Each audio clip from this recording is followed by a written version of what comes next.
the left is really still driving this whole narrative of Trump is bad for the economy. Trump is bad for markets, and they just can't get away from it. I found this remarkable as I sit here and watch the markets, and actually I encourage you again to go to 76research.com, use code word dollar, sign up for the 76 report, because we're all about making sure that we provide that transparency for you that gets you away from the hysteria of the liberal media, and we see a lot of that, right? So what happened yesterday? The NASDAQ tanked. I actually bought more tech. I actually went into the NASDAQ rather heavily yesterday because I'm a long-term holder and I'm a big believer long-term in tech. And so when things go on sale, it's like, my dad taught me the best brand is clearance. I had that like drilled into me as a little kid. We'd go to Marshall's where it already was clearance, and then my dad would say, now you need to go to the clearance rack. I always thought it was a brand, like Ralph Lauren or something. Growing up, I actually literally thought that clearance was a brand because he said it's got to be clearance. Anyway, that was my thinking yesterday.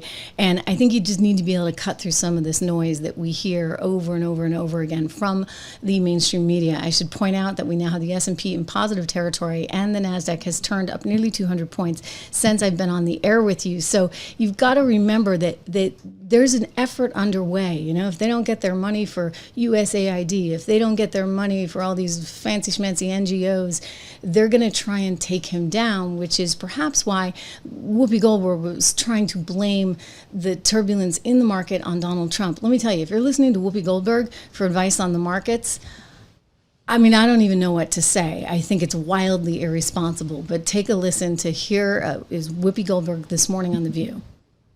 This helped send the market into free fall yesterday, which some MAGA folks are blaming on the Biden economy. Oh, boy. So let me just remind you about the Biden economy, okay? The economy added 16.6 million jobs, and gross domestic product grew 12.6. They are the only administration in history to have created jobs every single month. Yes. They achieved...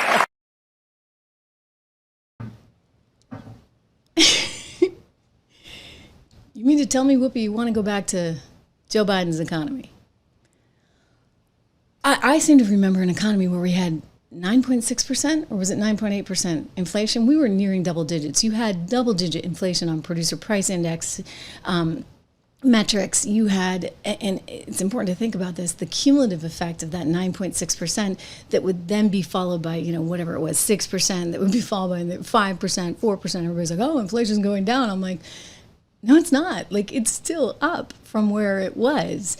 And inflation only gets bigger and bigger and bigger. So if you're upwards of, or if you're nearly 10%, that's a hard place to recover from. So you get this media that just wants to attack Donald Trump on the markets no matter what. Here's the Politico guy who was on CBS News, which, by the way, is trying to get a judge to dismiss Donald Trump's lawsuit for $20 billion against it. I want you to see the bureau chief from Politico.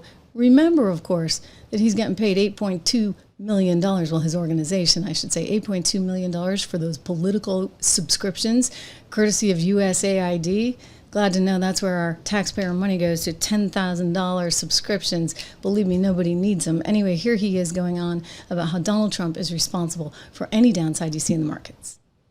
Tomorrow. Lutnick to Wall Street. Get used to it. It's going to be week to week, in some cases day to day, or even hour to hour. This tariff regime, some are on, some are off. Look, I think this was the week, Kristen, that Wall Street woke up. And Wall Street snapped out of its denialism. There was a sense, I think, among a lot of investors in the aftermath of the election, when they were riding the Trump bump, that we are back. We have a deregulatory, conservative, pro-market, pro-business president.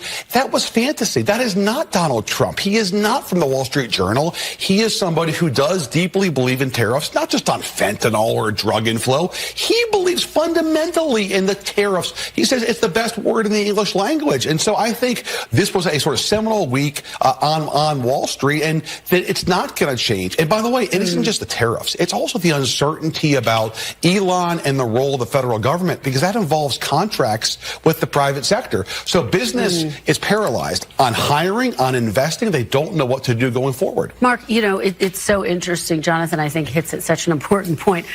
President And Trump. they're just loving this, right? They want to be able to say, oh, the market downside, it's all Trump.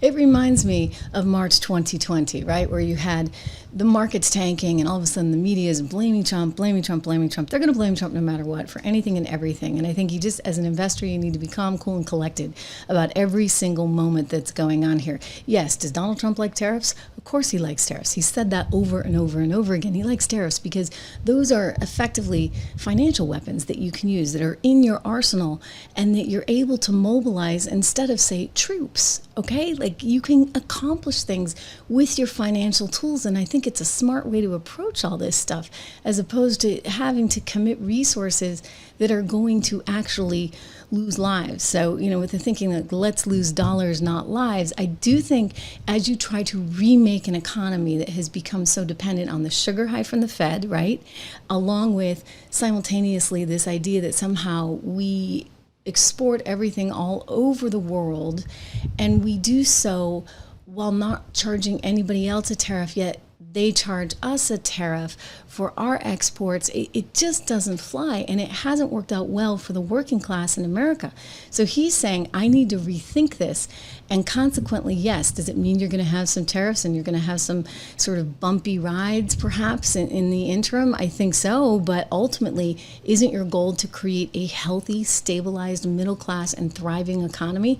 This is what he explained to my longtime former colleague, Maria Bartiromo. We used to work together at CNBC and then again at Fox. Lovely, lovely woman. She sat down with him on Sunday. You said, look, we're going to have a disruption, but we're okay with that.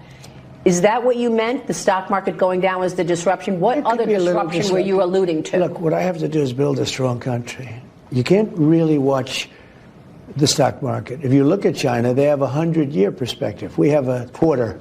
We go by quarters. That's true. And you can't go by that. You have to do what's right. What we're doing is we're building a tremendous foundation for the future. Tremendous foundation.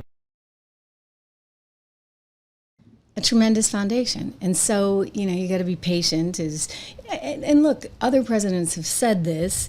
And in fairness, I've always said, I get it. It's not necessarily the president's fault, right? In Joe Biden's case, it was his fault. Totally his fault.